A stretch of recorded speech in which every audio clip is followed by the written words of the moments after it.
Hello? Oh, I'm so far in the corner. Hello. Hello, everyone. I have a guest with me today. Hello. Rebecca was here for many of the experiences we are about to discuss, and therefore her presence was requested by herself. Yeah. I do a little requesting. She do a little requesting to be present on the stream. And my mom was standing right there, so I could say no, or she'd be like, include your sister. No, I'm kidding. Aha. So she's here in the corner with me, hence at some point we will have Rebecca's corner. Yeah. And she's on her phone. Rebecca, be present. Because I was trying to double check something. What were you double checking? Fact checking. Fact checking what? The Beauty and the Beast. What? I'll tell you about it later. Okay. I've done something very mean. Rebecca, are you being mean? It was an accident. I didn't mean to be mean. Rebecca bullying people on the internet. Common Rebecca activity. People have said worse on my group chat before, so it's fine. I'm scared of your group chats, dude. You just bully people in there. That's not true. It is. Yeah, you're a mean girl. To a certain extent. Yeah. We only bully people that are mean, though. Like, we don't bully, like... Oh, you're like the Robin Hood of bullying. Like, we're not like, this person's annoying. We're like, this person's so mean to everyone, and also... That's not really bullying. That's just making statements. If someone's mean and you say that they're mean, that's not bullying. Like, we're not mean to people just for fun. We're mean to people that we think are, like, genuine menaces to our camp. Like, not a menace. Like, we're like, you actively are horrible. So but like a menace in a bad way, not a menace in a goofy way. Yeah, no, I'm a menace in a goofy way. I see. Wait, Rebecca, talk one more time? Bello. Okay, I think your sound is pretty good. I think we can hear. I'm just not that loud, I guess. You're very loud in these. Yeah, you kind of have to be. Okay. Okay. Bello. Are we waiting for people before we get started? Yeah, we can wait a little bit. I did just want to go over very quickly what's going on today. Welcome to Amanda's Summer 2023 Review Roundup, where we will be rounding up and reviewing everything I read, played, or watched. Was that a Minion reference? No, she just fucking says that. I didn't say that. She literally just says it. I don't even... How did that even start? Jackson. Okay. Yeah. Jackson and I started doing Rebecca it. and her friends started doing it, and now they do it. Now it's a thing. Like, people at my school do it. People at camp do it. Like, it's a thing now. I know a lot of people that say bello now. That's horrible. You are a plague on society. I'm an influencer. You only make things worse. Yup. Including this stream. Uh-huh. So, today we're going to be reviewing everything that I read, watched, or played this summer, with the caveat for the first time. There's plenty of stuff I rewatched this summer, or like have just continually been playing because I've been sucked into a games as a service nightmare. Those don't count. It's just things I watched, played, or read for the first time. Also featuring Rebecca. Also, before I start, this is spoiler free because I'm reviewing like 20 movies and it wouldn't be, like, if I included spoilers for everything, no one would fucking watch this. So this is spoiler free. Don't put spoilers in the chat or I will kill you in real life. Rebecca, don't say spoilers or I will kill you in real life even faster. If I say spoiler alert or like something like that, I'm not actually about to do spoilers. Yeah, it's a joke. Okay, there's no spoilers occurring today because we are respectful on the internet. Yeah. We are a kind and respectful duo, one might even say. So, without further ado, so feel free to share your opinion. Be respectful. These are opinions about fictional things. Do not send me death threats if I did not like your favorite movie. Someone's still gonna send me a death threat if I didn't like their favorite movie. But be respectful, be civil, don't share spoilers, be kind. And halfway through we get to go to Rebecca's corner. Yeah, in the middle we'll go to Rebecca's corner and review things that she watched that I haven't. Yeah. Which is a scary, scary place because she's watched Heartstopper. Yeah. I have things to say about that one. Okay, Rebecca has things to say. Yeah. I've never felt more fear in my life. Tee-hee. Tee-hee. Also, we're listening to Persona 4 music. I don't know if I mentioned that, but we're jamming. Yay! Rebecca can't hear it because she's not wearing headphones. Imagine heartbreak, heartbeat. What was that? It's your little stand. It's fine. Can you pick it up? Thank you. Actually, here, you can put the controller on the stand. That's my elbow spot. Put it there. Your elbow spot. Okay.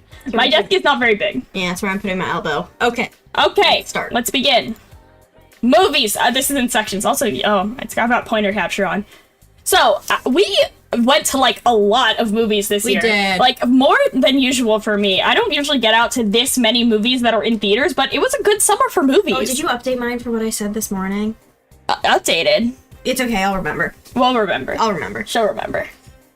But we got out to a lot of movies did. this summer. I don't usually go to the movie theater that much. I enjoy going to the movie theater. I It was a lot of fun. her out for yes, fun. she does. She's like, let's go to a movie. I'll be like, fine. I greatly enjoy the movie. So, these are roughly in order, but not exactly in order. These are just in the order that I remembered them. Yep. So, the first one. Guardians of the Galaxy Volume 3. I think... Alright, review begin. First I will read off my bullet points, and then I will elaborate. So the first bullet point, kind of mid. Second bullet point, less mid than 99% of Marvel movies, but still mid. Hatsune Miku was barely in it. I do not like Marvel movies. I feel like if I liked Marvel movies, I would say that this was a pretty good one, and I still am willing to say that it's a pretty good one, but still overall as a movie, this movie was mid AF. I never really feel this way about Marvel movies, but while I was watching it, all I could think about was how it was probably a really cool comic book. Yeah. I feel like I rarely ever have that reaction. It was very long. It was very long. I also felt like the stakes were weirdly low. Yeah. This is what we talked about after coming out of the movie. So this is like not a minor spoiler. This is not really a spoiler. It's just kind of the premise of the movie. But like they're trying to save like one planet, which is still a big deal in the scheme of, you know, existence. But in Guardians of the Galaxy 2, they were like saving the entire universe. So the stakes felt weirdly low. Yeah. It was really long. And it has like I feel like this movie had what happens with a lot of Marvel movies when you start getting to like the third or fourth section of an individual Marvel franchise where there's just way too many characters, because each movie they feel obligated to add a certain number of members to the Guardians of the Galaxy, and then before you know it, there's like 10 fucking people and you can't focus on all of them.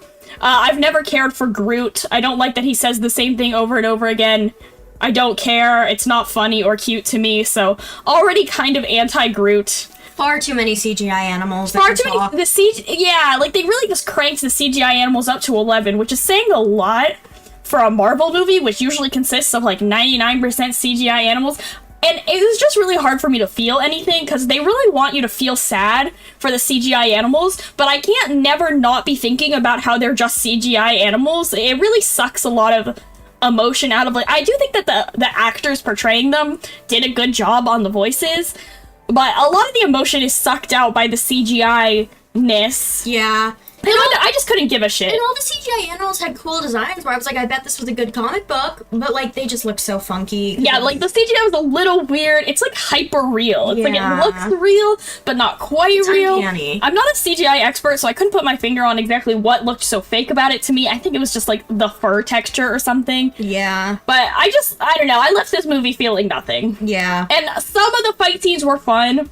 I think that's like what Guardians of the Galaxy has over most Marvel properties, is that it at least has some fun fight scenes to watch that don't just feel like CGI slop that I cannot stand to lay my eyes on.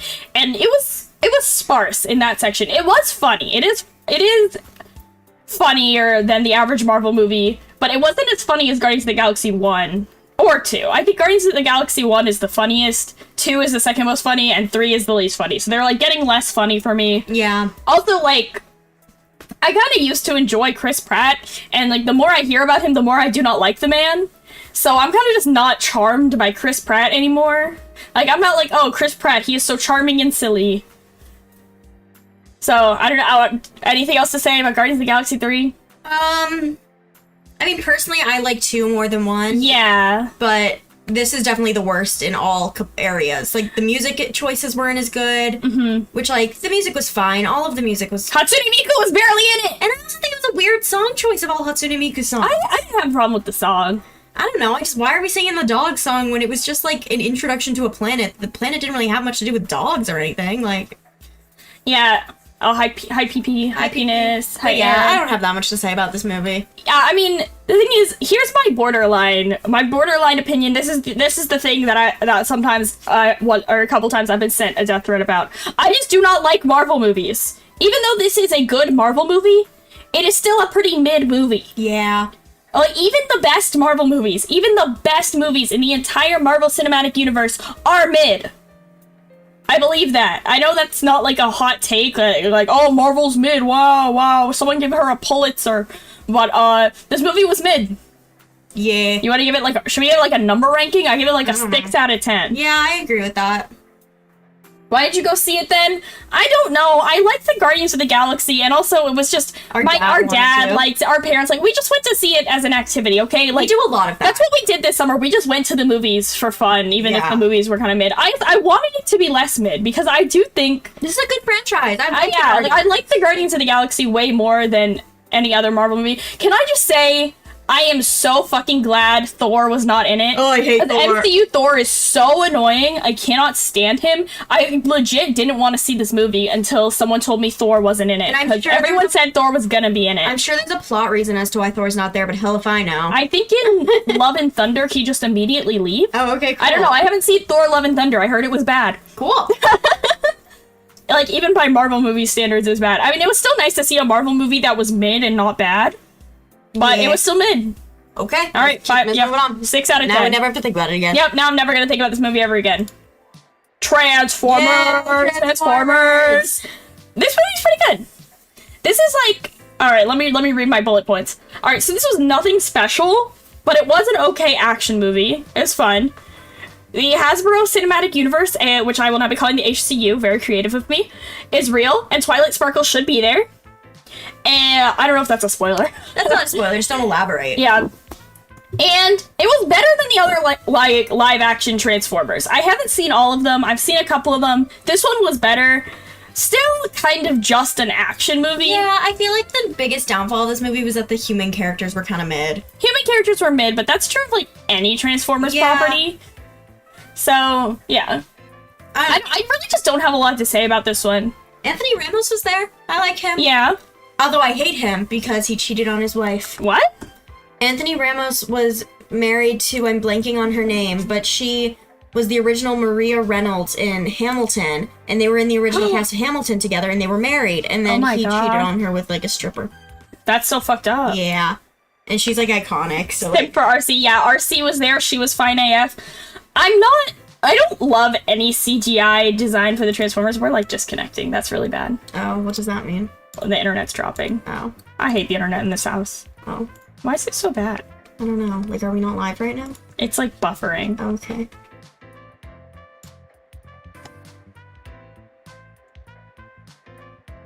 Below.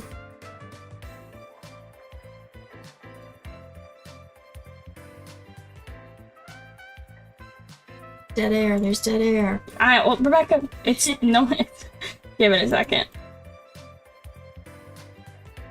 Hello? Internet? How do you know if the internet... No, it's this little circle. Oh, the square turned green. Okay. When this square turns red, the internet's dropped. Okay, cool. Okay. Hi again. Sorry about that. I was just saying... Shut the fuck up! Oh.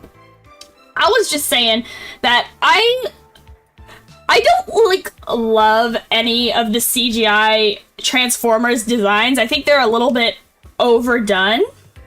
You know, like, over-designed, over-complicated. Like, I get that if you were to make a Transformer, if there was really a robot that could turn into a car, it would be full of very complex machinery and wires and look crazy. But, like, I think it's missing some, like, nice, clean lines. You know, I get it. I understand the realism. But I just like cartoons. I don't know what to tell you. It's missing some nice, clean, boxy lines. Some stylization, mayhaps, but no, everything has to be hyper-realistic. Yeah. Just like if a Transformer was real. Like, oh, wow, now that Optimus Primal is full of wires, I believe that he really exists. Dude, it's Optimus fucking Primal. It's Optimus Primal. Realism is gone. Realism is gone. Make some nice stylization. Talk about Wolf's Rain. We're not talking about Wolf's Rain. I agree. Let's move on. This movie was boring. It was kind of boring. It was too long. Everything's too long. It was really long. It was. They could have cut so much from this movie. Everything is so long. Stop. Boxy Boo. Why are you fucking saying Boxy Boo? Well, I'm displeased that you, shh, don't interrupt me. It's my street. I'm disappointed that you don't want to talk about Transformers because I got not one but two more Transformers properties on the list, but we will get there when we get there. As for now, Rise of the Beast is kind of mid, but it's a better direction for live-action Transformers. If they make a sequel, I'm more excited to see that than a sequel to, like, the Michael Bay one. I give it a 5 out of 10. 5? That's pretty low. I was gonna give it also a 6 out of 10. Really, I was bored, so... You liked it less than Guardians of the Galaxy 3? Yeah, but that was just because Guardians of the Galaxy 3 had good music, at least. Like, I feel like they were similar. Yeah, it had good music! It had, like, rock, it had, like, rap. I don't remember. From the It's 90s. It's been a second. I don't remember. Okay, I just want to say, the theater we saw this movie in was, like, 100 degrees. It was so hot. We were sweating. I don't know if that really impacted our viewing experience, but we were really hot. I had a really bad headache. Yeah, Rebecca had a headache and it was really hot, so I think maybe Rebecca didn't enjoy it as much as I did. I thoroughly liked it. I want to give it like a 6 out of 10. Like, I would say, in terms of quality, on an objective scale, it is like equivalent to Guardians of the Galaxy, but I enjoyed this one more. Yeah. I like Mirage. I like Mirage, too. I do want to say, Bumblebee's annoying in this movie. I don't like the ones where Bumblebee can't talk. Yeah. I don't like his radio voice. It's annoying. Okay. Okay, next movie. Spider-Man. Pete Davidson robot. I like the part where Mirage pissed himself in that movie. Yeah. Is that a spoiler? No. He pee joke. Aha, funny. Okay. Okay. This one I only have 3 bullet points. It was good. You do not need me to tell you it was good. Like, I feel like there's not much I can say about the movie that I haven't said. I kind of wish this movie was not this. I will elaborate. Let me say, this is what I got out of the movie theater and said. I really like the Spider-Verse movies. I like the animation and the characters and the writing. I think it's all really good. I personally am extremely fatigued on 1, superhero movies, 2, multiverse movies. It's literally called multiverse fatigue. I've heard of it. Superhero multiverse fatigue. I wish that the talent behind this movie was in service of any other story, but I do think it's good. I don't think it's bad. I'm just sick of multiverse superhero movies. I'm over it. Like, they're doing the best that they can with the material, but the material is tired. That's how I feel. Yeah, I think Gwen was a little annoying in this movie. Yeah. Which, like, I know most people were, like, not feeling that because everybody's obsessed with her. I liked her. I didn't think she was annoying. Yeah, I guess. I don't know. That was just my opinion. I was not simping for Miguel O'Hara. Were you simping? No. I didn't find it that attractive. And I did find like the plot of this one to be a tiny bit frustrating. I feel like this is the only one, like, I don't really care to say spoilers because everyone fucking knows. But I won't, just for the sake of keeping it spoiler-free. It was ever so slightly too long and boring in some parts. I think it was a little long. Every single movie that I've not been obsessed with this year, I've been bored by. It's a little long. Because everything's so long. I don't have that long of an attention span, girl queen.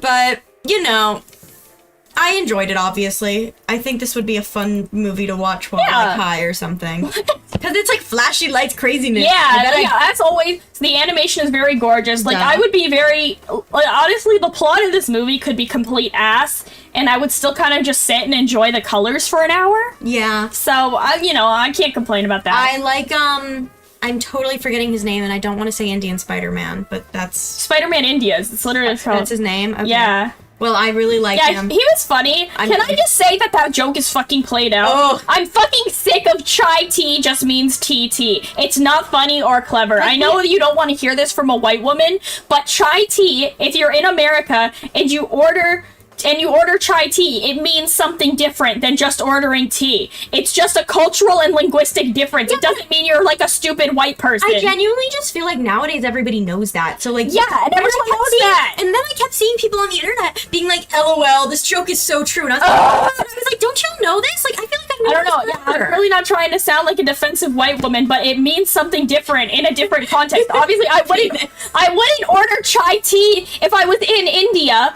but if I'm in America, I would, because that's what you order. Really? I just ordered a chai. Like, I just asked. You order chai, but because people know what. But it's different if you say like a chai latte is different than like you would say like a tea latte. I guess I'd say an iced chai. I don't say chai tea. I don't know. That I think the main thing is just that I saw that joke typed out as a Tumblr post 7 years ago. Correct. So I'm over it. Yeah. It's just a joke I've heard before. But It's just been done before. You know, I did think he was funny. I did like liked him a that lot. environment. I liked Spider-Punk. I thought he was a very funny character. Spider-Punk is cool. I'm naturally buff, and I was like, Yeah, he's a really funny character. He's funny, and I love his design. I think He's so that, cool I think that, like, as far as the multiverse situation goes, they picked, like, good characters And to have their Moonbatten was so sick. Moonbatten, very cool. That Very was a cool sick theme. environment. Yeah, very epic. I like laughed out loud when they said it was called Moonbatten. I didn't realize it was called that. Like, it's, I guess, I don't know, I've never read. Yeah, I know, but I've never read the, like, Spider-Man India comics, but I guess that's just what it's called. It reminded me of, like, San Francisco. Yeah. It's like, it just is a dumb sounding word. It's just so sick to see them doing the, like, normal Spider-Man, like, movements and stuff in what's usually just, like concrete skyscraper, but instead it's like a building with really character. Cool. Really cool movie. It's very cool. Excited for part 3. Me too. I do hope that they push it back and don't crunch their animators. I will wait 2 years. I don't care.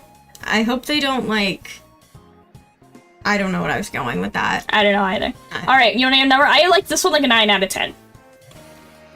Yeah. 9 out of 10. Really good, not perfect. I'd give it an 8 just because I got bored at one point, but that's just because I have a short attention span. You have a really short attention span. I do. If something's not extremely entertaining, I'm like, bye.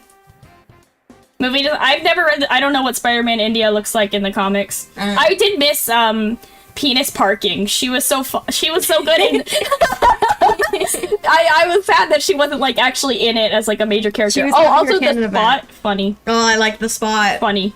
Worse. Okay, yeah, 8 out of 10. Penis parking. Penis. Yep.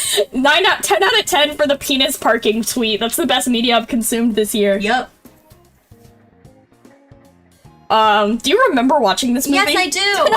Because I was excited for it. I liked this movie. I liked this movie. It was alright. It's not Penny Parker. It's penis parking. I just felt like the plot was so like strange. This plot was so dull. Nothing. Yeah, like it was so like nothing burger. It's like the actual story of this on paper could have been a teenage, like a not teenage, could have been I'm like reading the screen. Could have been a Disney Channel original movie for how like little material is actually in it. But it was fun. It was cute. Why the fuck do you always say, of course you liked this, but when I like things? What the fuck is your problem? I wish they hadn't spoiled it in the trailer. Like, I didn't see the spoiler trailers and I still... Well, I don't think it would have been a giant cool plot twist. Water. But like, I think going in being like, oh, that's the villain. Oh, she's pretending to be your friend, but she's the villain. Like, that just sucks. Like, they could have just been like... Or maybe if they, like, hadn't established that mermaids were evil in the trailer. Yeah! Maybe if that was a twist. Like, they were, like... Can I say I didn't like the ending? That they just, like, defeated her? They should have befriended her. Yeah, like, they were just like, oh, she's the irredeemable monster. You know what? We can't... Nothing we say for this movie counts as spoiling. Because it's all spoilers. In the trailer. Yeah, the Steven Universe ending. That's what I said. I know, I was repeating it. Yeah. I thought it was cute. I wish we'd spent more time with the Kraken Society, because, like, that seems like a cool place to, like, do some world building. This seems like a better TV show than movie. I agree. It kind of had, like, very much like, TV show vibes. I literally left being like, what a nice pilot episode. Yeah, it was like a two-part, like, the amount of ground that it actually covers was like a 2-part pilot episode for a Netflix original series. I kind of hate that they're like, oh, they just say they're from Canada and that's why nobody thinks it's cute. I thought it was funny. It's like absurdist comedy. Yeah, I guess. Maybe if they had leaned into it a bit more, but they just mentioned it once and I was like, oh, okay, that's our excuse. Okay, it contained some relatable content. As a girl who was a little bit quirky in high school. I don't know how else to describe it. Like, because, you know, it's trying to speak to the, like, high school girly. She very clearly has, like, anxiety, potentially autism. Oh my god, it's so Puss in Boots' Last Wish. Yeah, she's like a panic attack. She literally goes, I am having a panic attack! Like, that's a line that she says, and I'm like, oh, okay. You know, like, as a girly who has the anxiety, I did find, like, some of it relatable. I liked its portrayal of high school and teenagers. Yeah, like, it was definitely, like, trying to be a little bit more real than your average movie about teenagers. It was trying to go for something different. I really liked the art design, actually. I really liked all the set design and stuff. I don't like the way her mom looks. Yeah, like, some of the designs were a little Her weird. mom looks like the Kroger ad. Yeah, like, I get why people have their issues with the art style. I actually really enjoyed, like, the actual design of it as design. Like, the background, like, they live in this cool, like, seaside town. It's like, it's a really nice It kind of environment. looks like a Dr. Seuss village. Yeah, I thought this was cute. It's like, it's cute for kids. It was amazing. Is this changing the world, revolutionizing film, changing cinema history? No. But was it cute? Yeah, it was cute. We had a good time in the theater. Yeah. We ate some fries. It was cute. This felt like a movie that, like, whoever the creator was had a really cute idea and really cared about it, and then like, the studio was like, eh. Yeah, like, it definitely didn't feel like a cash grab. Like, it had heart behind it, even if it wasn't, like, the most groundbreaking film I've ever seen. I thought it was cute. I enjoyed it. Yeah, it's like a 5 out of 10. I would watch it in a dentist office. Yeah, I would put it on as background noise sometime if I just feel like throwing on a movie in the background while I work on something. I hope she appears in the next Shrek movie as part of the Shrek cinematic. Yeah, I hope it's actually connected to Shrek. Movie recap. Yeah, we're in the movie section right now. We're doing everything though, not just movies. Everything. Am I after movies or after TV? I think you're after TV because I didn't watch that many TV shows. Okay, next one. Next one. Barbie. Barbie. Hey Barbie. Hi Barbie. Oh, Barbie, you're so fun. You're so fun. You blow my mind. Hop into the I'm just kidding. I enjoyed this movie. This was a good movie. This is a good movie. See, I kind of left not liking it that much, and then I woke up the next day and was like, wait a second. I didn't think it was perfect, but I liked it. One of the points, yeah, let me read you my bullet points. Very cut, I misspelled cute, Lamau. Very cute and fun watch. Really strong cast. I love the costumes and the set design. Some jokes fell really flat for me. There were some jokes in this movie that I found to be extremely unfunny. I hated the flat feet joke. That was the worst thing I've I ever didn't mind the flat feet joke. if they were just like, oh my god, her feet are flat, and that was the end, I'd be like, hey, but like they keep like reacting for like 30 seconds, and I'm like, girl, let's calm down. Yeah. Let's see. I felt it left some themes unexamined. It had a lot it wanted to say, Yeah. and it didn't get to all of it. I feel like they should have, like, one section could have been cut. I like dolls and women. This is just true. And Ken. Ken was very funny. Ken was hilarious. We love Ken. I don't love that everybody left that movie being like, Ken was amazing. Yeah. But the point of the movie is Barbie. But yeah, like, this for a movie that could have been a cash grab, advertising, marketing, which, let's be clear, it was that. Yes. It also had a lot of heart, a lot of meaning, a lot of passion. Very sweet. This is another movie I feel like you guys don't really need our review, but like, really good, really solid movie. I very much appreciate it for the cultural moment that it is. Like, it brought something really fun to this summer. Yeah, it was like, yeah, we dressed up in the theater, we saw it with our mom. I put pink streaks in my hair when I was home. like, it was just a fun time at the theater. We made it a whole event, it was great. And I'm gonna say something scary to all you internet folks, but when I'm rushing for sorority this fall, Sororities! all the sororities that have already started posting stuff about rushing are all doing Barbie themed stuff, which I just love that. Yeah, it's like they made a Barbie, they made the schedule, they print out a schedule each day at my job, and they made it Barbie themed. Like, it was just a cultural moment. I love that everybody's having like a pink era. It's amazing. I know, it was great. I love that, it's really showing us which men in our lives are toxic and which ones are epic and slay and respect Barbie movie. You know, I love what it is in the world right now. Like, I enjoy it a lot.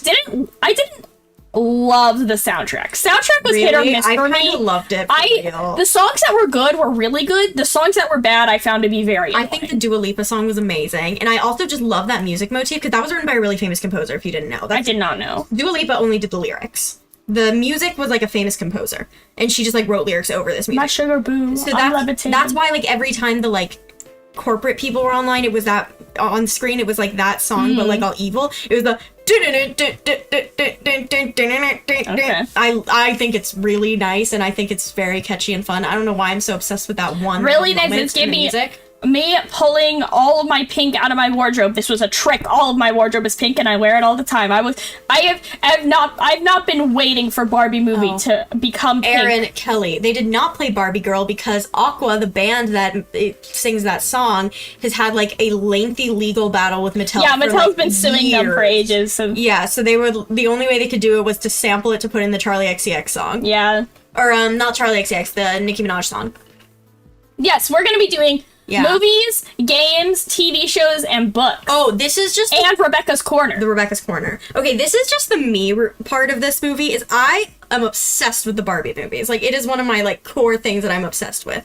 And I was very disappointed that they didn't even mention it. Like, I know that they were focusing on her as a doll, and if they focused on her as, like, a movie character, too, it would just create a whole other thing. But I was like, they could have, like, done some funny little, like, one-word shout-outs, and it would have been funny. Or maybe, like, one character is in the background. But, alas. I really liked how all the sets and stuff were practical. Oh, they were that was so so much fun. We'll be talking about Barbie Princess and the Pauper. love No, that because I didn't watch Barbie Princess and the Pauper for the first I'll watch time that this movie summer. for the first time maybe when I was 2. Yeah, we've been watching those movies our whole lives. You're late to the party, Ken. I wish there was a way to, like, calculate how many hours of my life I've spent watching Barbie movies. It would be an astounding What is your number. review of Barbie Princess and the Pauper? Give us an out of 10. Yeah, but yeah, those are my thoughts. I really Liked it. I think the idea of keeping Barbie as, like, an idea rather than a person, to, like, let all the characters in Barbie Land be all, like, diverse and different was a really fun way to do it. And I feel like when I left the theater, I was just thinking that it was a collection of a lot of really good ideas.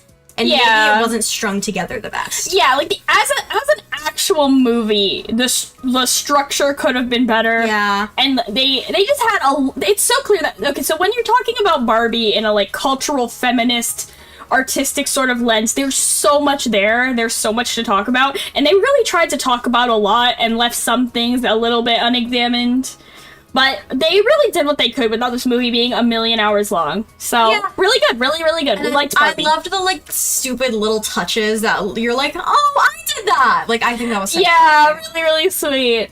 I'm glad. I hope that I think this is gonna be, like, a renaissance for, like, parents buying Barbie for I kids. hope so, because kids don't play with toys anymore. Yeah. They just have iPads. This is way more of, like, a focus at my mom age than me than I thought. Yeah, especially definitely for adults. I was really thinking this was gonna be for, like, older teenagers, but it was very much for, like, 30, 40-year-olds. Barbie too.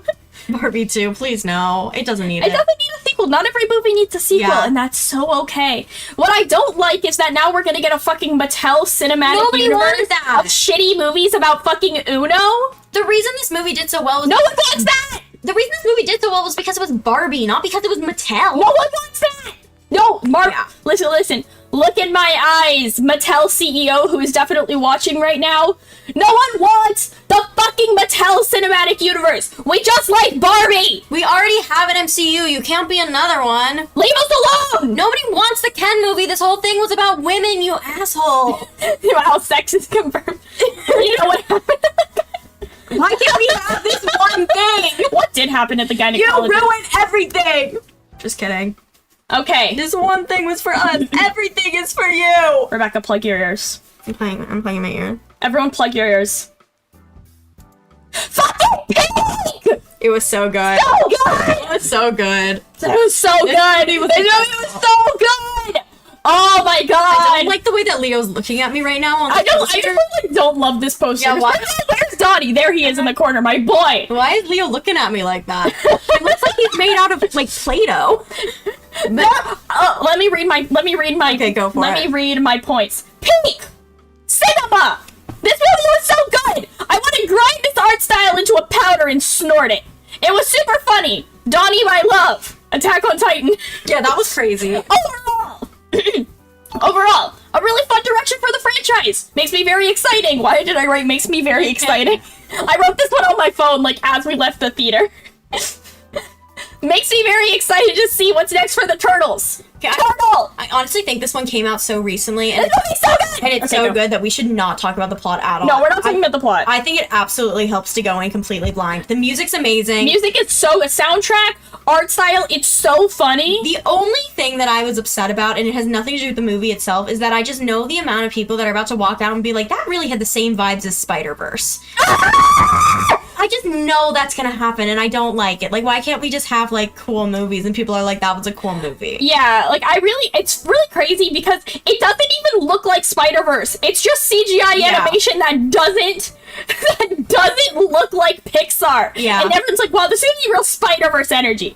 So beautiful, so funny, so it was very, like, heartwarming. Like, adults love it, kids love it, teenagers love it, 20-year-old teenagers, me, love it. It's so fucking good. good. I think I liked Donnie better in Rise, but I liked the Raph in this one better. Yeah, Raph is so good in He's this movie. funny in this one. Yes, Donnie's an anime kid. Yeah, I wasn't Yeah. obsessed with that. Spider-Verse fans watch any other movie. Yeah, real. I love Leo. No, He's anime so kid mean. Donnie is so real. Because here's the thing, it's like the Teenage Ninja Turtles, like, in defense of the pop culture references, the Teenage Mutant Ninja Turtles are 15-year-old boys. Have you ever spoken to a 15-year-old boy who likes Real. anime? That's how they talk. Honestly, That's how they talk. I give this one a 10 out of 10. 10 out of 10. Yeah. This movie was so fucking I good. think we should move on to avoid spoilers. I think it's so helpful to Ah! completely, like, blind. Yeah, sponsor me, Nickelodeon. I fucking love Stingray, and whatever his name was. Sting Fillet or whatever. Yeah, Think Filet. I love Yeah, him. Superfly, what a good villain. Amazing. Oh, He's my great. god. What? Guys, this movie changed cinema forever. And Peak. I really like this April too. There's one I love scene that I April. didn't love with her. Where I was like, Okay, I will say, I did like April. there's a bit gross out humor that I don't love. Yeah. I hate gross out humor. I think it's just disgusting. I do like April better in Rise, but also, Yeah. weird thing, April isn't in this movie like a whole No, lot. she's not. So she didn't have a lot of time to shine, so she didn't get a whole lot of personality development. But like this, I know this movie's gonna have a sequel and a TV series, and I will watch every fucking second of it because this is a masterpiece. Do you think the TV show will be in the same art style? I do not know. Okay. If it is, it's gonna be pared down because TV pipeline. Yep. All right, let's move All right. on. So to avoid. Games. What? Games too? I thought it was Rebecca's Corner. Do you want to do Rebecca's? I want to do Rebecca's Corner. I can't do Rebecca's Corner without showing. Okay, that's all right. my Let's spoilers. just do the games. Am I after the games? Yes. Okay, cool. That's fine. Okay. Yeah, I do not think the TV show will be in the same art style, but I really hope they put the effort into it that they put into something like Rise, because Rise is so good. Yeah. This game is like my least favorite thing on this planet, I think. All right, this is Luffy, Summer of Gods. This game Rebecca, would you like to sucks. read my points with me? Okay. Bad, not good. How the fuck was this released? Did no one playtest this? Funny, she wanna be Persona 4 so bad. Oh, I'm wearing headphones. You should know better than to wear headphones to Amanda Lord of Darkness stream. Could keep it in a little No! bit. Okay. Loop. I got it. I'm sorry, I'm just very passionate Yeah. about how bad this fucking So, game for is. those of you guys who don't know, Yeah, before that's what Rebecca Amanda talks. was actually streaming, she was streaming in our game room where I sit on the couch and just watch. She's the original chat. I'm the original chat, just because I don't really love playing games, but I do like gaining the story. So I watch real life playthroughs, and I like whenever a game like this occurs where it's so just painful to watch, but like I need my entertainment somewhere, I want to kill I myself. also want to say I'm a toxic gamer where I have 128 hours in fucking Monarch, okay? If I buy a game, I'm finishing it, even if it's fucking terrible. Yeah. So this game, we played this for like so long, and so basically this game is practically a visual novel with like 2 seconds of fighting every like 5 hours. But I don't even know how to describe this Yeah. fucking game. It's like, okay, so it's like a visual novel. It's like, so it tries to be like a social simulator where your social stats affect your battles, which is all well and good. But like, the actual battles are run mostly by your AI party members who just do shit based on how much they like you. So they don't actually attack very much. It's like, if they like you, they just buff you, but the buffs only last for like one turn. And 99% of the time, the enemy just debuffs you. And although you're based on relationships with your enemy, so if you're not friends with your enemies, these battles are just impossible. Like, the numbers are so stacked against you. Then if you die, it's permadeath, where here's where the loop comes in. This is its claim to fame. The game loops from the beginning of a month, and it just starts over. If you die, you just have to start over, and you have to beat 8 bosses. There's no random encounters or anything. It's just a boss fight. There's just 8 boss fights. That's the only combat in this game. And then it loops from the beginning. There's permadeath, so if your party members die, you're just fucked, even if you survive the encounter. And then here's the kicker. Okay, so I told you, this game, the battles is based on social stats. Oh my god, the how, socials. How do you increase the socials? You talk to your party members. But when you talk to them, Let me say it. I played it. I watched it. Okay, when you talk to your party members, 9 times out of 10, the conversation goes like this. You will click a very generic option. It says something like, compliment them, or tell them a joke, or something really generic. It doesn't say what you actually say. And then, so this game works on a 24-hour clock, by the way. It has a clock for each day of the month. Then, the screen will fade to black. And a notification will pop up on the screen that said, you guys had a fun conversation. And then it steals like 90 minutes of your day loop. And then you just have to do that. And you just do that over and over again. It just tells you the conversation. You don't actually have a conversation. The game just says, you had a conversation. It's like a social simulator minus the simulator. And then if you do this a lot, eventually you'll trigger an actual conversation where a character will drop insane fucking story details, sometimes in a random order. So after 20 minutes, after 20 real life minutes of talking to a character in which you get dialogue that is nothing, they will just randomly be like, did you know that I'm your son from a past life?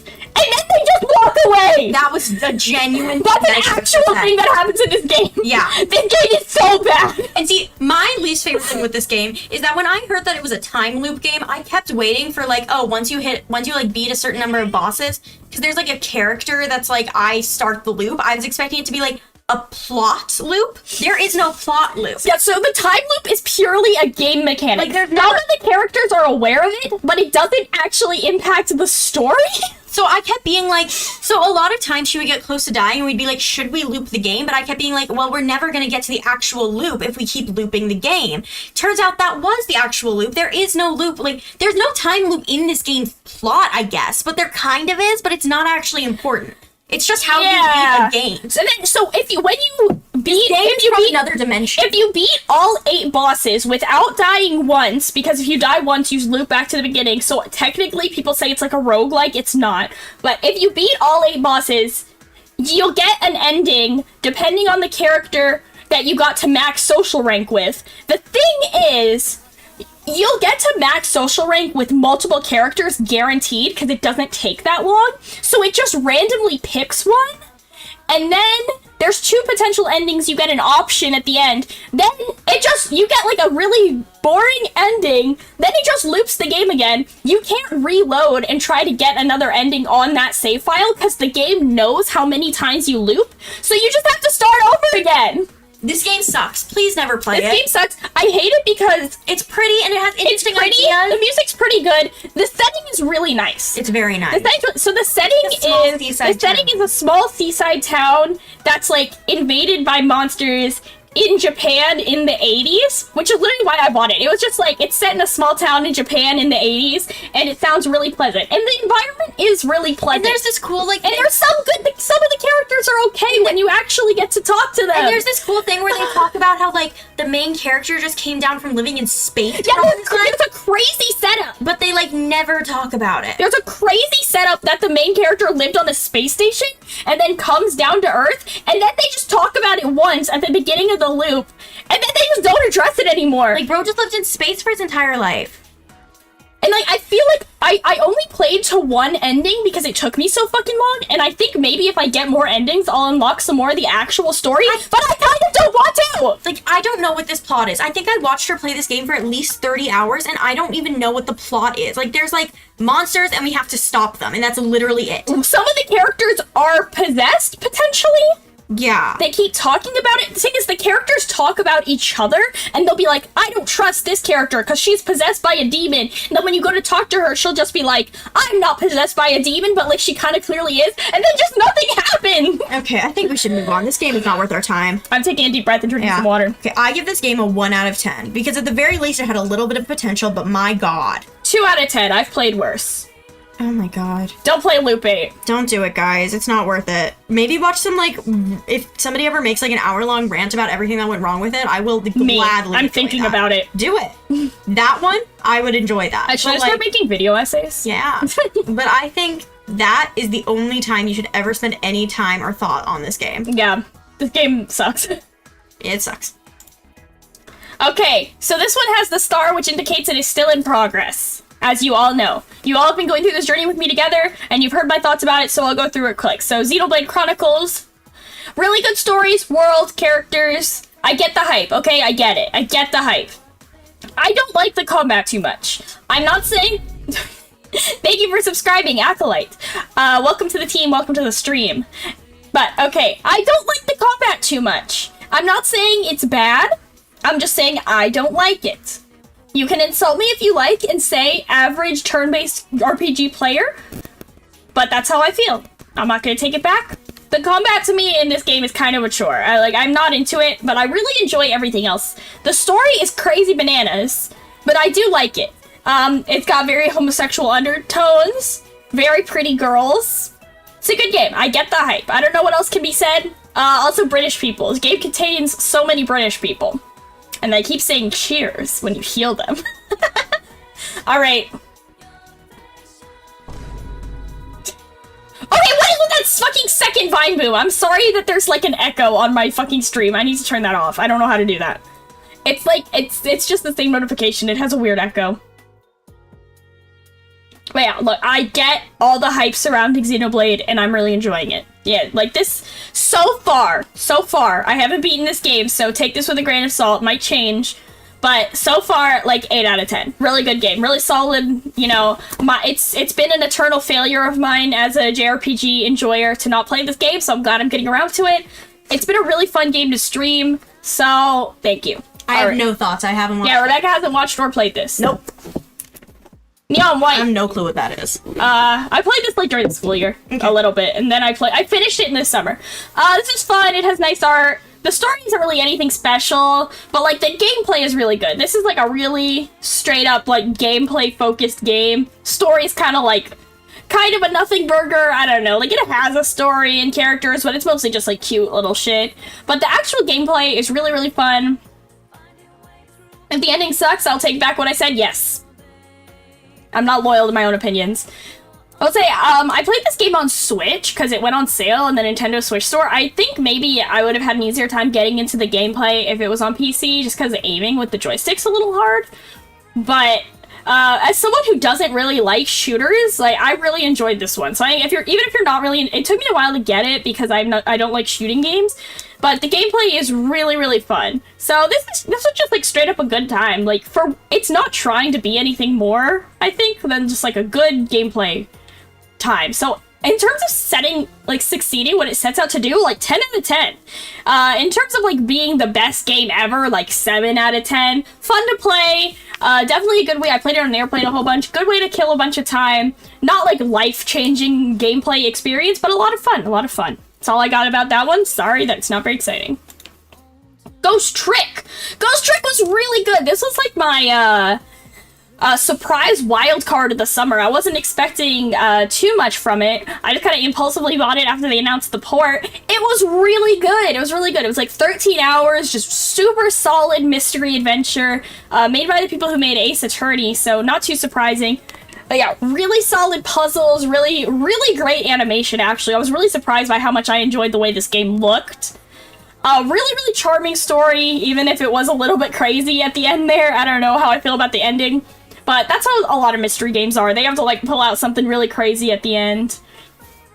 I'm really glad it had a port, because I probably never would have played it otherwise. Super, super charming game. If you're into Ace Attorney, any kind of mystery puzzle sort of experience, like, you guys gotta check this one out. It's great. I do think it's a little expensive for being $13 and a port of a DS game. It's like 30 bucks. I would have liked it to be a little cheaper, but I did truly enjoy every minute of it. Had a lot of fun. Really great game. Yeah, lots of crazy twists. Yeah, really, really fun story. Really good one. Yeah, I give it like a 9 out of 10. Okay, this one I'm still playing. Master Detective Archives Rain Code. Definitely not Danganronpa. I like the gameplay a lot. I really like the concept here of... So if you don't know, what Rain Code has is that the main character can, like, visualize mysteries as basically an RPG dungeon crawler, and then... Sorry, I'm, like, itching my nose. My nose is itchy. So, in order to solve the mystery, you basically have to beat, like, a dungeon with, like, kind of battle encounters. The actual battle encounters play a lot like any Danganronpa trial, but it has a lot of mini games. The actual concept of the gameplay is really, really strong. All the production is really high. The graphics, the music, everything's really great. I do feel like the actual mysteries you're solving kind of leave a lot to be desired. I'm on chapter 4. For those of you who know what's up, because I haven't finished this one. But, like, oh my god, some of these mysteries are weak. I've played 4 chapters of this, and I've gone into, like, 2 of them just 100% knowing for sure who it is. Like, these mysteries are easy peasy. They don't really have the, like, elaborate solving that they demand of you in the gameplay. It'll take you, like, 3 mini games to arrive at the destination that I arrived to in my brain, like, 4 hours ago. The actual writing of the mysteries is pretty questionable, which is really a shame. The first one is really good, I think, and then the second, third, fourth ones so far have not really impressed me. Although the characters are really hit or miss. Some of the characters in this are awful. Some of the characters are really fucking annoying. Like, some of these characters I really flip back and forth on. You have this, like, sidekick character. She's this girl on the top, and sometimes I like her design a lot, but also, like, do the Danganronpa writers just have a problem with women or something? Like, all the women in this game fucking hate each other and feud all the time and, like, insult each other's boobs. It's super annoying. It's really horny, but it's the fucking Danganronpa game. I don't know. This game has ups and downs. This is, like, high highs and low lows, so it's really hard for me to give it a score, especially considering I haven't finished it. I'm glad to see a new mystery IP from these people. Like, it's nice to move away from Danganronpa with a game that has the same kind of feeling, but the writing is not amazing, and the characters are grinding my gears a little bit. So, in progress, I want to give it, like, a 6 out of 10, because I am still having a good time with it, even if it's not impeccable, but this game has struggles. So, I'll get back to you when I finish it, because I do feel like if it's anything like Danganronpa, it's gonna live and die by the ending. But also, the actual setup is not extremely compelling. Like, you're kind of just running around this city. It's then this, like, cyberpunk kind of city, and it doesn't really set you up with a compelling mystery. Like, the first 4 chapters, at least, there's a kind of an overarching plot and some overarching villains, but you're really solving these unconnected mysteries for kind of unknown reasons. The tension isn't super high. You know, I thought I would go through this game like crazy, and it's actually taken me a while to get through it. So, yeah, high highs and low lows from Raincode. Maybe it's just, like, growing pains from a new franchise, because I know also Danganronpa, like, the first one has some low lows for its trials, but I'm not blown out of the water by this one. 6 out of 10. Yay! All right, It's time for Rebecca's Corner. you can't see her. What? I like how you widened me for that, too. Like, I'm wider. I think it's funny. Yeah, it is funny. All right, it's time for Rebecca's Corner. It's time for Rebecca's Corner. It's time for Rebecca's Corner. Okay, there's one thing that's not on this list that I also watched. Rebecca, I give her the... Should I make you big? Yeah, make me big. I give her the floor. Yeah, it's you. It's your stream now. Hello. All right. So I'm the normie police here. I'm delivering you the normie goods. Although low-key, I think some of this is a little not normie. Not all. Okay. So I watched Heartstopper Season 2. I watched Season 1 when it first came out. My opinions on Heartstopper are that it's not that good. I read the comics when I was, like, in middle school and it was first coming out and stuff, and I enjoyed it a lot, but I was also in middle school. So I know that Heartstopper's not that good and it's very cringe, but what I think it has on, like, going good for it is that, like, everybody watches cringe not that good stuff in, like, middle school, and it's nice that the cringe not that good stuff that people might be watching nowadays are things with good representation in them, even if it's not, like, amazing. So those are my thoughts on Heartstopper. I don't love it. It's cute, it's a fun little time, and Kit Connor is really hot, so I'm very glad that he's out here doing stuff. Okay. The School for Good and Evil movie, it was a Netflix original. I haven't seen this yet. It's okay. I think they did a pretty good job. The casting was questionable because they cast, I'm blanking on her last name, but they're both of them are named Sophia, and one of them is Sophia Ann Caruso, who's the girl from Beetlejuice the musical. I can't stand her. I think she's got one of the most annoying voices, like not singing, like talking voices on this planet. I think she was a horrible choice for Sophie just because she's so annoying. And also, she's not very pretty. And like Sophie's whole thing in the book, I've read all the books. There are way too many of them. How many books are there? There's like 7. Oh my god, I've only read like 2. Yeah, once you get past the second one, they're pretty bad. So her whole thing is that she's pretty but evil. So me. Sure.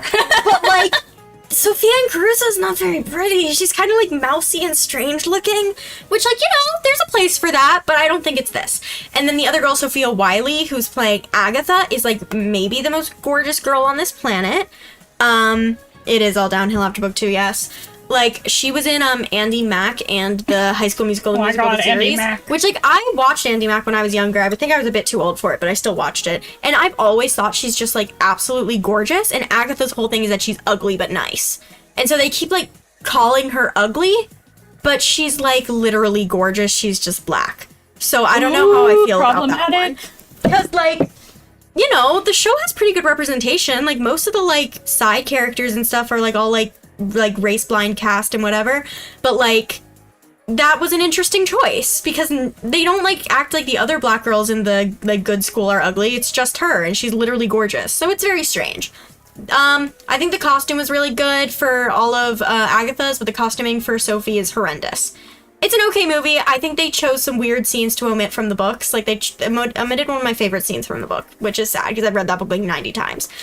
But it was okay. I give that one like a 7 out of 10. I hope they don't make another one because I don't want that. And they also ended it on a weird cliffhanger that wasn't in the book. Cocaine Bear is my least favorite movie to ever exist. I saw it in theaters and I literally, and I hated it. I wanted to leave. I have never wanted to leave a theater before. I'm usually like, whatever. I literally hated it. This is really good. Thank you. It wasn't funny. It wasn't scary. It was just bad. Don't watch Cocaine Bear. I hate it.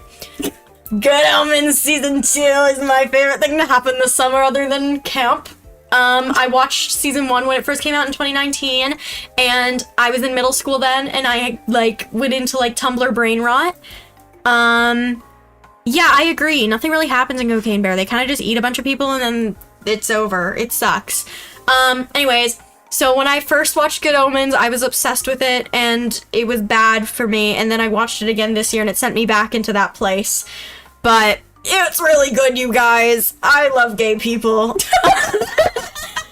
The ending will destroy you, but everybody knows that by now if you're on the internet in a side where they talk about the show. It's very good, though. I will say, some of the special effects in that show are so painfully horrible. Like, they clearly blew their entire budget on casting Michael Sheen and David Tennant that they did not have any money for contact lenses or special effects. Because there's like a scene where they blow up a building and it literally looks like they like copy and pasted a video of an explosion on top of the roof. That's so mean. It is so bad.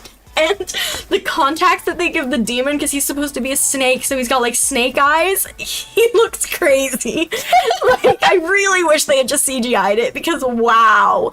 And apparently there's a bunch of like art interviews and stuff, because this is a show with a very active cast on the internet, where he's like, he'll be talking about a scene he was in, and he's like, plus I couldn't say anything because I was wearing those contacts. Like, he can't see. Oh my god, why? It's because he's Scottish. Okay. So, some of it looks horrible, but I really like it. Okay, I'm reading Good Omens, the book, too.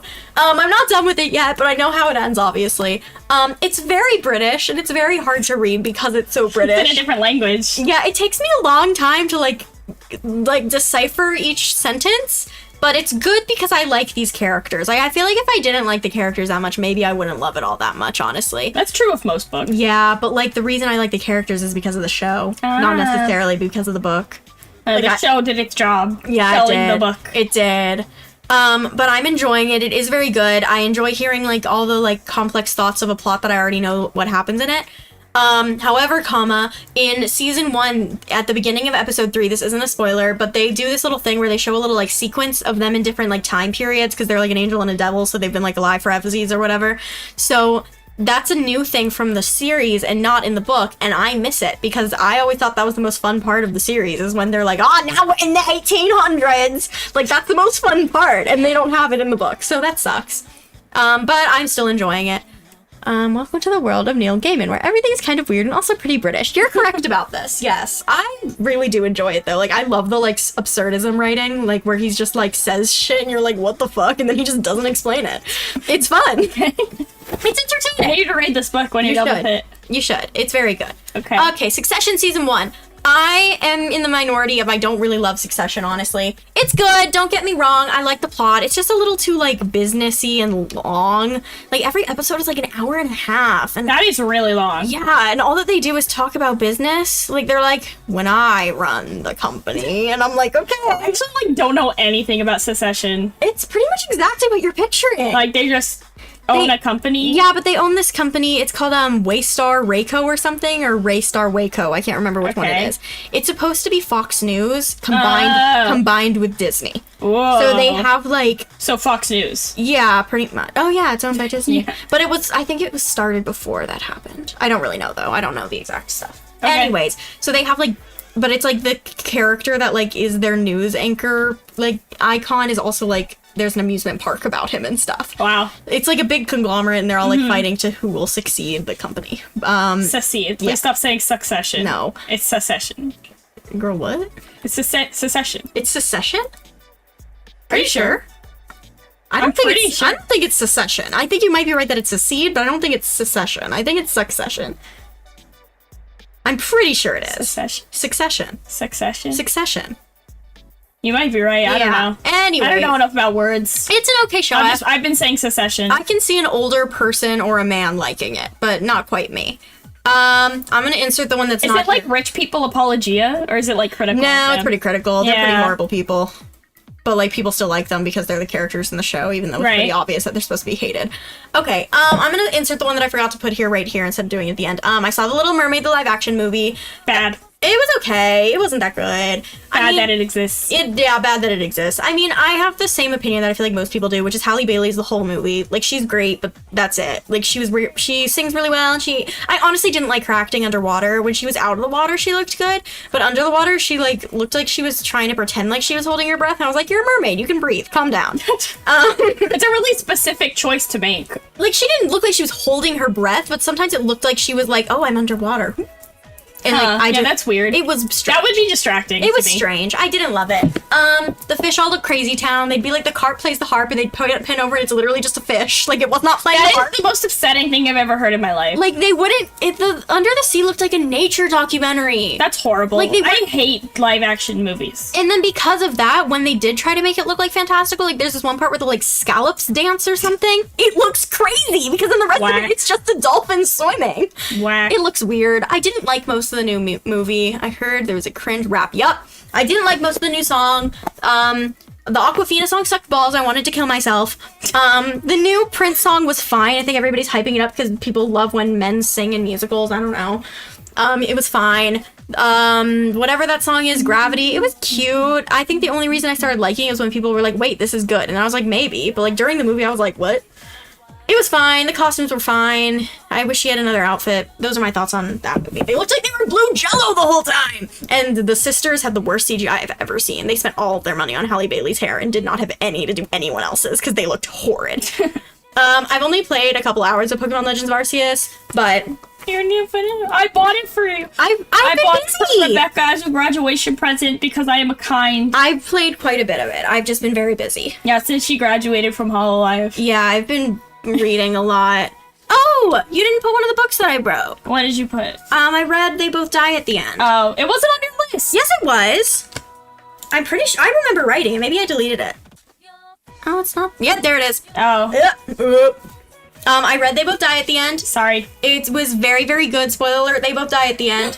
I really enjoyed that book. I don't know. There's not much to say about it, honestly, because the whole point of it is that it's, like, kind of mellow and just chill, and then they die. But it was very good. I highly recommend it. Pokemon Legends of Arceus is kind of crazy. Why are we, like... in the army? We're in like the weird setup. We're in like the Pokemon army, and like I don't know if something's gonna change, but like I think the game is climbing the ranks of the Pokemon army. So really weird. And the modern Pokemon games sound kind of crazy. Like, I mean, it's fun. I enjoy the new gameplay. It's a little jarring for it to not be normal. I think it's kind of funny that I run around while like a normal Pokemon battle is going on. Like, it's kind of funny town. But I enjoy shout out to Stell for the recommendation for which game to buy her. Yeah, it's Subscribe fun. to Stell. I like that I can change my costume. I like outfits. I love outfits in games. I read a couple more books this summer, but they were all like not good that I don't really want to talk about them. Okay. Like I read Something Close to Magic, which was a recommendation from my local bookseller, and it was not very good. All the characters were like cardboard cutouts, and they were all just like, I'm in love with you now, and then they kissed, and like I was like, but you didn't talk before. Oh, that sucks. Yeah, I didn't love it. Okay, are you ready to return to normal size? Hold on, I have one more thing to say. I also read Out of the Blue, which was this gay-ass book. Why do you say it that It way? was about gay mermaids. Ooh. And it was okay. I read it all in one sitting, but that was mostly because we were stuck at the airport, not really because it was good. Yep, this was when I was getting on the no-fly list. Yeah. It was fine. Like, I enjoyed it, but it wasn't that good. My music's looping. Whoop. Okay, that is the end of the Rebecca Corner. Thank you for joining me. Come back to my corner later when I have more to say. We're not coming back. We're not coming back to your corner. What? We're not gonna do that like next time you do one of these? I mean, maybe in like a while. Yeah, that's what I said. Okay, thank you. Claps for Rebecca's corner. Woo! Back to the corner with you. Mm-hmm. She's gone. I'll put you here. Okay. Abandoned TV shows. Some of these Rebecca was here for. By some of them, I mean one of them. Oh. Transformers animated. This is the most I've enjoyed Transformers, TBH. Liked it a lot. I don't know if Owen left, but on Owen's recommendation, I consumed Transformers animated. I really liked the art. I really liked the characters. It's a shame that it got canceled like that. Shaking my head. Ben 10 is better though. Yeah, I don't know what else to say about this one. It's just, it appealed to my tastes as a cartoon watcher more than like any other Transformers series has yet. Kind of catapulted me into getting into Transformers a little bit for the last couple weeks, which is a little goofy, a little silly even of me to be getting into Transformers. Voice cast really solid. The art direction was really nice. Art was really good. Sometimes the animation was like all over the place, and for one episode it would randomly be like really bad. I've heard that that's some kind of product of them like outsourcing to overseas animation studios, so like every season is like a different studio, but overall, yeah, great, good. I liked, had like the least insufferable, female human character in the Transformers franchise. I liked the girl; she was chillin'. Yeah, I don't have that much else to say. Funny Starscream. Yeah, this was a fun one. I really got into this one. I watched it really quickly once I actually started. So shout out to Transformers Animated. It's pretty good. I hate that it's called that because I've told people I've been getting into Transformers. They're like, "What'd you watch?" I'll be like, "The animated series," or like animated, and then they'll be like, "Which one?" I'm like, "No, the animated series. That's what it's called. Like, why doesn't it have a title? Why is it just Transformers Animated? Isn't the original Transformers animated? Like, aren't lots of Transformers animated? It's stupid. I wish it had a different title, that's all. But they really couldn't think of anything else. They were like, oh, it's animated. I also did read some of all that. There's like extended out of universe lore about like the unproduced season 4 and how it had like apparently a bunch of episodes already planned. I read some of it. Sounds like it would have been cool. Shame that it doesn't exist. But yeah, pretty cool series. I like this one. Rebecca's snacking. Apologies if you could hear that. You won't be able to. They'll be able to hear the bag. Alright. It's fucking killed my life forces once upon a time. The show is exhausting! This show is so bad, you guys. Trying to peak for a while until it gets too bad. Yeah. It's like Lost, but Elsa is there. Yeah. Extremely fucked up show. I can't with this show. For this show, it's got this whack-ass thing going on. It's not that whack, but like, you can really tell that they had a cool idea, and that's what the idea was pitched as. Like, I can tell that like in the pitch room or whatever, they were like, So the fairy tale characters are sent to another world, and they don't remember who they are, and like that's what was pitched. And then they were like, people like it, and keep going, and they were like, it became this marketing device where they just add every Disney property in existence, and it's like fucking wild. it's crazy. Like, and we have not been able to get through this because I don't think we can. Honestly. No, we stopped at season 5 or 6.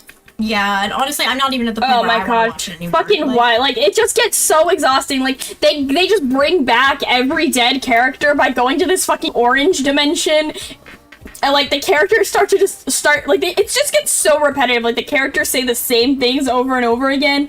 The plot is fucking It's exhausting. not still going. It ended a couple years ago. No, yeah, make Peter Pan evil. But it definitely went on for longer than you think. Because apparently, when I was looking at the Wikipedia to like look at actors and stuff, eventually they like go to something called the dream dimension, where on the Wikipedia, every single character has a dream dimension like set. Catch me in the like, dream other part. dimension. And like there's all this stuff where apparently like different characters get married and somebody becomes the queen of the dream dimension, and then Henry becomes the king, and then Henry marries someone, and Henry has a child. Me when like- I go to the dream dimension. Like, look, I don't know what the fuck happens between like whatever we watched and wherever that happened. I can't even tell.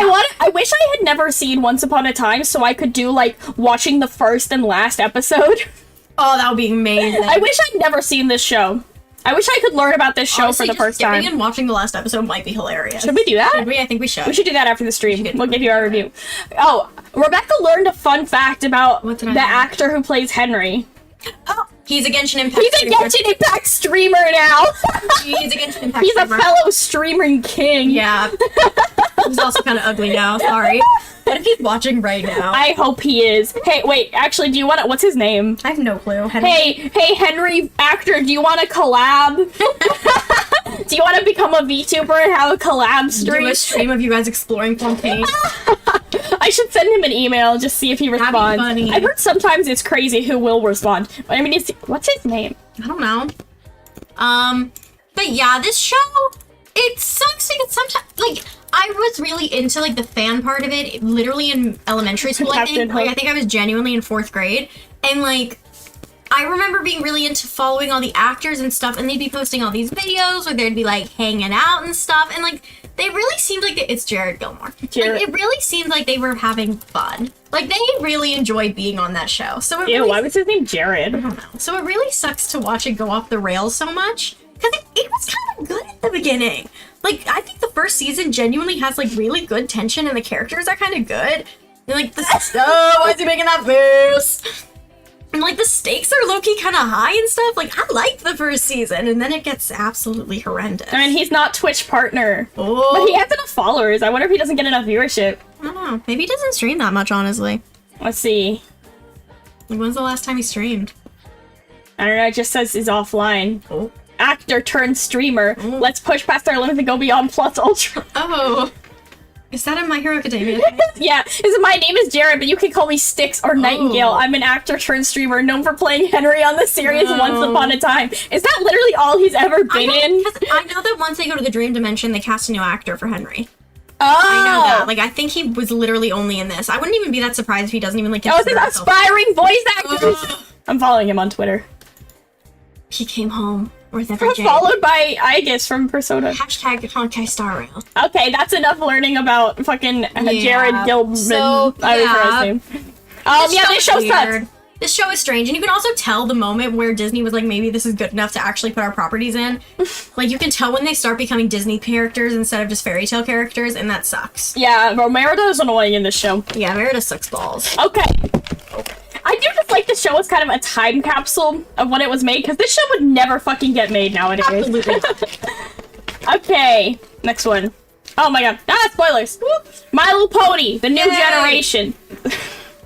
All I watched this summer is children's television and Once Upon a Time, which is also kind of children's television. Like teenager television. Yeah. Young teenager. Okay, I do not like the CGI.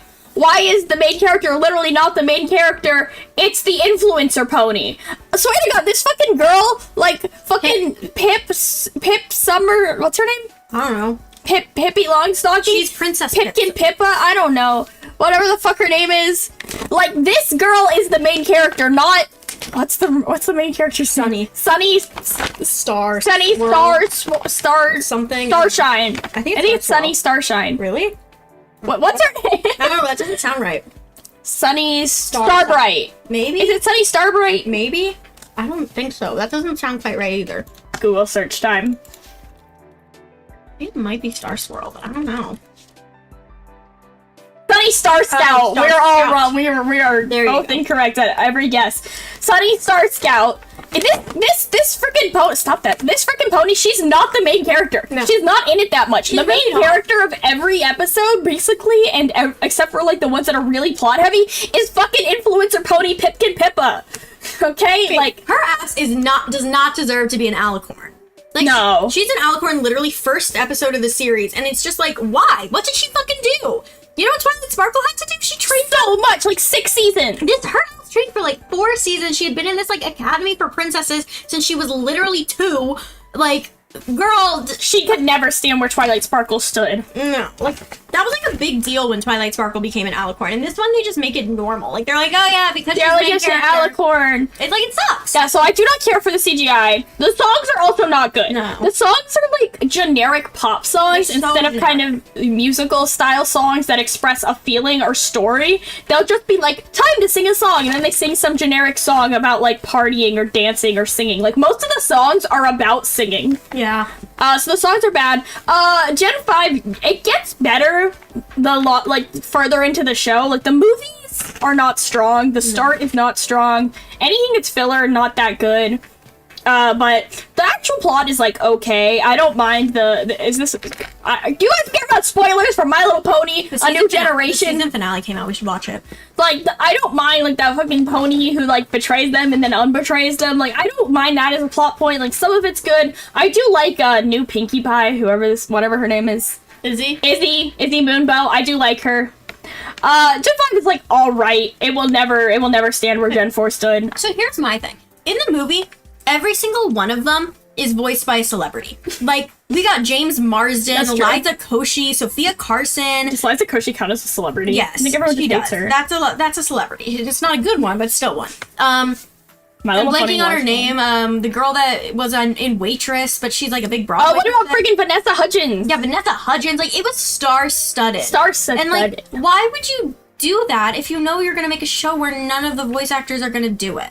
to get people to watch. But it sucks because like every single one of them sounds like they're trying to be somebody else now. Yeah, the voice acting is not Like, strong. it feels like instead of trying to give characters voices, they gave people that like kind of sounded like Liza Koshy. You kind of sound like James Marsden, which sucks. Like I wish they had just casted as like voice actors. Like yeah, the voice acting isn't the best. they should have just brought back some of the people from My Little Pony, The Last Generation or whatever. I actually came across like a post that like apparently the best way to watch it is like in Korean or something. Like the Korean voice actors are like going crazy. Really? Yeah, Maybe we should watch that for the finale. maybe.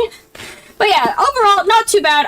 We played it in the background while Rebecca was packing for summer camp, and it was like pretty good background It noise. was good background. Good background It was noise. cute. It occasionally got our attention. It was cute.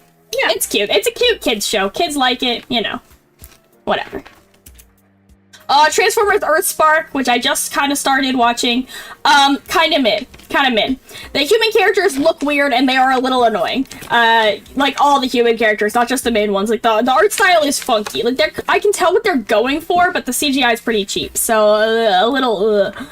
The arm thing plot device is killing me. It's making this show agonizing to watch. I'm not even gonna lie. Okay, so let me tell you if you don't know. So in Transformers Earthspark, the main human characters have these things on their arm that are like neural connected to the main Transformers characters, so they can like feel their emotions. So a scene will play out that's like tense, the acting is good, the facial animation is good. You can tell the emotion that's going on. Like these characters will get sad or something, and then this annoying human girl will be like, they feel sad. Like, I can get that. It's so disrespectful to the intelligence of the audience, even for children's shows. Like, a scene will play out where you can fully pick up on the emotional cues if you are older than 1 year old, or you have even a microscopic amount of intelligence, and then these annoying human characters will just tell you how the characters feel. It's really annoying and really patronizing. I've been told by Owen that this potentially ends, that they drop this thing, but it's killing me. It's so painful. It like ruins good scenes.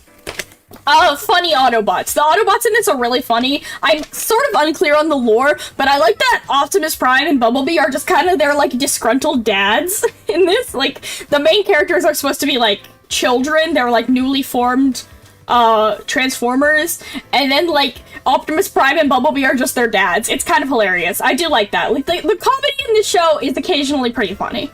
Overall, not bad. Hasn't been bad background noise at all, but not my favorite. It's not any better or worse than any, like, Netflix original kids show, of which I watch many. This is a Paramount Plus original. I know, I'm comparing it to Netflix originals. Okay. But not exceptional so far. Waiting for it to get better. I've been told it gets better. Books. I'm intelligent and read books. I've been reading so many books lately. Yeah. So the first one I read was Dead Astronauts, which I've been trying to read for about 1 million years. I finally finished it. I didn't realize until after I finished this book that it's, like, part of the Bourne universe. I have not read Bourne, so I was a little bit confused. But, like, I just got so into the vibes. Like, once I actually got into the meat of this book, I was kind of absorbed, you know? Like, it was, like, just enjoying the vibes. I got into it. IDK. I love weird books. This book is really strange. It's really, like, experimental. Some of it is written, like, in computer code, and, like, it kind of just reads like a really long poem about the apocalypse. A really cool book. I should read Bourne. That's about it. And then I read this one. I read Hell Followed With Us, which is cool. I picked it up. I meant to read it for Pride Month, and I did not read it until, like, July. But it was another, like, speculative fiction, like, dystopian sort of thing. But it's very much speculative, where it's trying to be a hypothetical real apocalypse, which is brought about by, like, crazy Christian cults and them refusing to, like, enforce safety standards during a virus. So, you know, it'd be like that. Genuinely horrid body horror. This book is, like, extremely disgusting. It was kind of cool. Like, it was really, really well described in a horrible way. It, like, actually grossed me out. Like, I kind of had to put this book down for a bit and, like, feel disgusting. This book was gross. This is, like, body horror with a capital B, capital H. It contains gay people and autism. So that was cool. That's why it was my Pride Month read. It's, like, a little edgelordy, but I liked it. You know, this is a young adult book, and it definitely reminded me of, like, some of the books you'd read in middle school. But it's very cool. I really enjoyed this one. I read it really fast. I think it's a standalone book. I feel like it could be part of a series, but I don't think it is. And I really liked it. Yeah, the color's nice. The cover is nice. The colors are nice, too, on the cover. But yeah, this book is, like, scary. I'm a little creeped out. But, you know, it has autism, so that's good. Yay! Anyway. Beelzebub. Yeah, so Blue Exorcist chapter 139 to 143. How crazy is it that only 4 chapters have come out all summer? This fucking manga is moving at a snail's pace.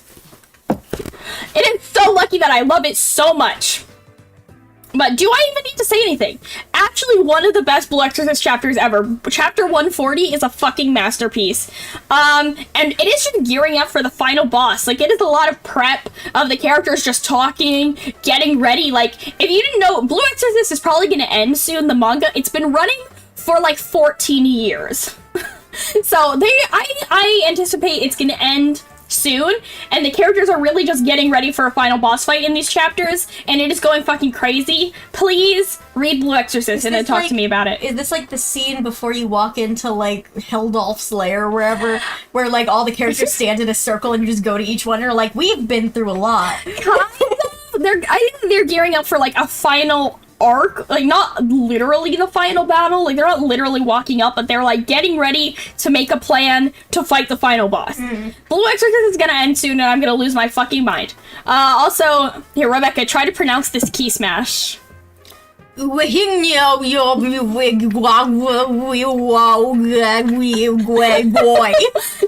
feel. I know that one was pretty good. That was really good. I hate that. There's a lot of W's in that key smash. But yeah, and so this is volume 29, which has Beelzebub on the cover. Isn't he cute? I like his little... Oh god, is that a Good Omens reference? You'll find another obsession after this. Never! I'll be obsessed with Blue Exorcist forever and ever, because even after the manga ends, guess what? There's another season of the anime coming out. Bless you. Oh, she's dying. I got too excited. Also, there's a video game coming out which potentially will not release outside of Japan, and if it doesn't, I will fucking cry and also move to Japan. We can play it on our Japan trip. Woo! Okay. Is that it? Oh my god! That's it! That's everything! That is all. Holy shit. This was such a powerful review. We reviewed so much content. You wanna... Alright, let's pick a favorite. Favorite in each category. Yeah. My movie of the summer, Ninja Turtles. No question. I agree. No anime! Yeah! You guys, I didn't watch any fucking anime this summer. I don't know how this happened. I just reached the end of my summer and realized I hadn't watched, like, any anime. There's some things I'm definitely going to watch, but I haven't watched it yet. I don't know. I just haven't watched any. I'm blanking. Okay. Rebecca's watching an anime for the first time. I know, that's what I was about to say, but I'm blanking on what it's called. Saitama! Here's my review so far. We keep watching it very late at night, and I keep being, like, almost asleep while watching it. It's cute. I have no clue what's happening. What do you mean you have no clue what's happening? Like, they keep being like, whoa, there's something in the ocean. I'm They like, have to fish! okay. It's cute. I like the way it looks. The Haru voice actor needs to calm the... We're watching it in English, and it's like an anime from 2011. He's like, yeah! Watch it in Japanese. It's better. I can't read. It's cute though. It kind of just makes me wish I was watching Sarah's on my. Okay, my movie of the summer is Barbie. Sorry. All right. I'm a Barbie What's your game of the What's summer? my game of the summer? My game of the summer is Heyday, the mobile game, What? where you run a farm. That's what I've been playing the most. I would say so far, leading up, my game of the summer is gonna be Xenoblade. I mean, if we're being realistic, my game of the summer is Pokemon. Oh, you know what? It's Just Dance. Oh yeah, we've been playing Just Dance. My game of the summer is Just Dance 23. Okay. 22. Mine is gearing up to be Xenoblade. In terms of once I finish, probably Ghost Trick. Okay. Okay, what's your Rebecca corner of the summer? You have to choose one. Cocaine Bear. No! Choose something better. Pokemon Legend Arceus, Okay. because I bought it. I think. Oh, you know what? I should talk about the Poppy War. I'm not done with it, so I didn't put it on there, but I should have. Poppy War is like maybe the best book I've ever read. It's so good, Wow. you guys. That's a glowing review. It's amazing. It's like I haven't read much of it yet. Like I think I'm on like page 207, and it's like 500 pages, and then it's like a 3-book series. But it's so good. It's got all this like she's in a boarding school that she has like test into, and it's like the boarding school is like literally only for like children of warlords, but she's like an orphan from like the farming town, and so everybody like hates her and shit. But it's like How did she get there? They have this test that everybody in the She's like the Blair from Princess Charms. I guess. Kind of. She grew from the lottery. No, not really at all, actually. Oh. Because they have this test that they have to take that like everybody takes, and most people just like don't do good, I guess. But like she tested like #1 in her entire district because she like studies too hard. And this book is really gruesome. Like the way that they describe her studying is that she like ties a burning candle to her like hand so that every time she starts falling asleep it like burns her scalp. So, you know. But like she tests into the school, and it's a boarding school one where she's at like a war academy, so it's a lot of like describing war tactics and stuff, but it's kind of really interesting, and there's no romance, which is unheard of for Rebecca Reed. So it's very, very good, and the fighting is really cool, and all the characters are really awesome, and a lot of the stuff is really sick, but it's very gruesome. So that's my book of the summer, but I think my Rebecca's Corner of the summer is definitely Good Omens Season 2, because it's been consuming my every waking moment a little too much. Okay. I'm a little worried. This is when I randomly texted on the Discord, I'm mentally ill. That was what it was about. Okay. My show of the summer was definitely Transformers Animated. Mine is Once Upon a Time. Let's be so for real. I love this cover so much, even know though what? we haven't gotten to this part. I know. This one isn't on here because it wasn't the first time I've watched it. My show of the summer is Phineas and Ferb. Fuck you. Oh yeah, there's 104 days of summer vacation. I have watched 3 seasons of Phineas and Ferb. We love Phineas and Ferb. I love Phineas and Ferb. I guess my book of the summer is probably Blue Exorcist. Sorry. My book is The Poppy War Season 1. I'm reading a book right now. It's called Ordinary Monsters. I'm like 20 pages in. I'm gonna finish it. We're also doing a sister book Yeah, club. we're doing a book club. We're both reading the same book. So if you guys want to join our book club, you can read The House of Salt and Sorrow. We are one chapter in. Yeah, if you want to read that. We should read another chapter of that. We should. Okay, anything else to add? Good summer. I had a great summer. Yeah, this was a nice summer. What was your number one moment this summer, like, overall? Overall? Yeah. I don't know. Like, what's your favorite thing that happened this summer?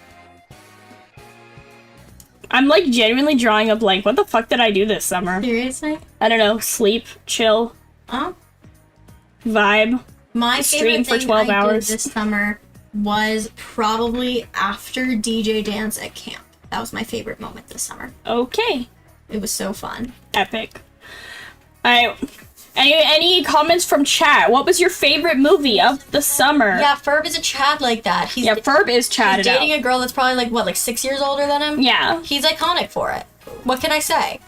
My chat, what was your favorite movie this summer? Leave a comment down below if you're a VOD watcher so that I can have more engagement. Yay! Yay, yay! What's your favorite Chad moment of the summer? What was the Aaron most Kelly? Chad thing you did this summer? Mine was go to camp because I had to hang out with people for 3 weeks straight. It was like no alone time, so it was only chatting. Mine was nothing.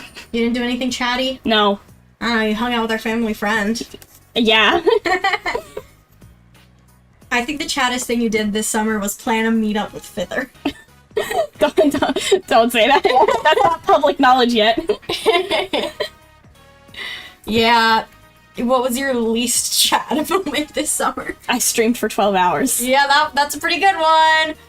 Twins start. Twin Star. I have not heard of that one. I haven't either. Are they twinning? You watch Barbie and Oppenheimer? Which team are you? Are Team Barbie or Team Oppenheimer? If you're Team Oppenheimer, like, what are you doing with your life? I haven't seen Oppenheimer and I won't watch it. Sounds boring and too long. Yeah, like, I watched something where somebody was like, isn't it beautiful that, like, 2 different types of movies can both be getting a following right now? It's like, wow, it's so amazing that we're watching a male-focused, like, drama. Like, wow. Wow, a revolutionary new genre. Wowza. Historical fiction. Oh. Does it count as fiction? I thought it was just a biopic. Fictionalized history. Gotcha. Not historical fiction, you're right. Wow. Biopic of someone from World War II. Wow. Barbie!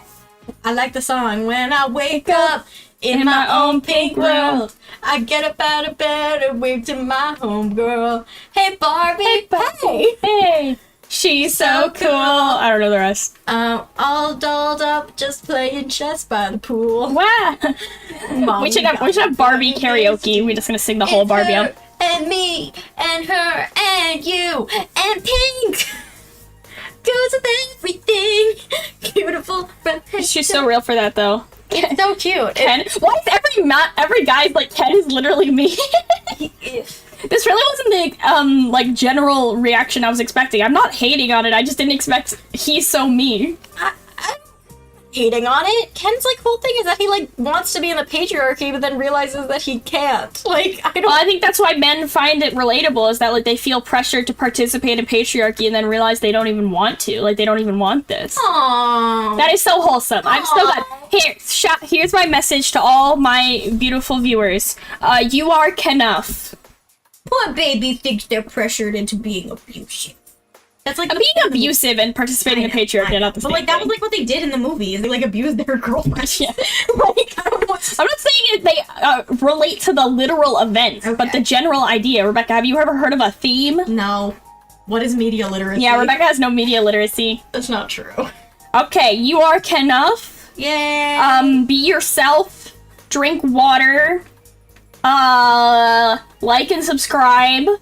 Eat a good dinner if you haven't eaten dinner already. Did you know that if you tell them to like and subscribe, it's less impactful than if you tell them to do one thing specifically? What? Like if you tell, like like there's like statistics saying that if you go like, oh, just like, leave a comment and subscribe, nobody's actually gonna do it. But if you say like, if you think that blah blah blah was blah blah blah, drop a comment that says this, and then we're like, okay, to do it. let's But think you of have to one. give them a specific thing to do. Okay, if you like Teenage Mutant Ninja Turtles, Mutant Mayhem, and or any other entries into the Teenage Mutant Ninja Turtles franchise, leave a comment that says Turtle Power with 3 exclamation points. Yep, that's exactly it. But if you just tell them to like, comment, and subscribe, that's like the most like basic thing, and they don't like feel like they have to. Well, they know that they have to, or I will kill them in real life. Real. Yeah. But, yes, thank you. Make sure to leave a comment on the VOD after so that it gets pushed it's to working. the algorithm. Wow. No! Actually. Actually, yeah, Rebecca's like, why do you know these, like, algorithm grind set hacks? I don't know. Why do you know that? No, I'm not a YouTuber. Make sure to smash that notification bell as hard as you can. Make sure to go take a hammer and hit it so hard that it cracks like the Liberty Bell. Yeah. Make sure to tell all your friends about this cool streamer. She really likes Barbie. And pink And Pink! goes with everything. Okay, anything No else? Lizzo, no singing Lizzo. Yeah, no, Lizzo, she's canceled. Canceled. Okay, anything else? Bye bye. Bye I bye. want dinner. What's the bye bye version of bello? They say bye bye. Bye bye. They go bye bye. Bye bye. Okay, we're gonna go eat dinner. Bye I'm bye. so hungry. Yeah, I anticipated we would eat dinner before this stream, but it's fucking did not happen. Narp. All right, bye bye. Say bye bye. Bye bye.